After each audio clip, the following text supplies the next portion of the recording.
इस वक्त हम उस हॉल में मौजूद हैं जहां पर पाकिस्तान तहरीक-ए-इंसाफ के वो रहनुमा जो 2024 के इंतखाबात में कामयाब नहीं हो सके वो प्रेस कॉन्फ्रेंस करने जा रहे हैं। और ये पाकिस्तान की तारीख में पहला मौका है जब इतनी बड़ी तादाद में जो रहनुमा है वो प्रेस कॉन्फ्रेंस करने जा रहे हैं। और इस वक्त जो स्टेज पर मौजूद हैं, जो हमें बताया गया है, उसमें कौमी असम्बली और सूबाई असम्बली के मुख्तलिफ उम्मीदवार हैं जिनकी तादाद 100 से ज़ायद बताई जा रही है। और इसमें कौमी असम्बली की जो है वो 70 के करीब उम्मीदवार हैं और उसके साथ साथ सूबाई असम्बली से भी उम्मीदवार हैं।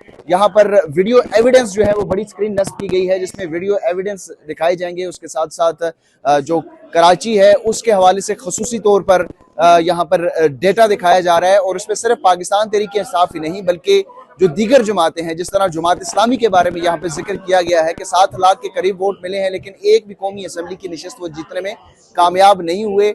डेटा की बुनियाद पर यहाँ पर एविडेंस दिखाए जा रहे हैं। मकामी मीडिया और बैनुल अक़वामी मीडिया के सामने जो है वो ये डेटा दिखाया जा रहा है।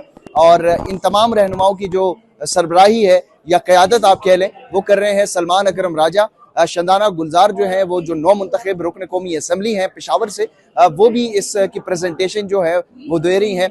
तो ये एक वाइट पेपर अमूमी तौर पर हम देखते हैं कि इंतखाबात के बाद जमातें जो है वो धांधली से मुतालिक वाइट पेपर तो जारी करती हैं, लेकिन इतनी बड़ी तादाद में यहाँ पर लोग इकट्ठे होकर जो प्रेस कॉन्फ्रेंस कर रहे हैं, ये तारीख का एक मुनफरद वाक़या है। और अपनी नोयत का एक मुनफरद वाक़या के होने के साथ साथ जितने भी उम्मीदवार हैं यहाँ पर सब पूरे पाकिस्तान से उम्मीदवारों को यहाँ पर इकट्ठा किया गया है।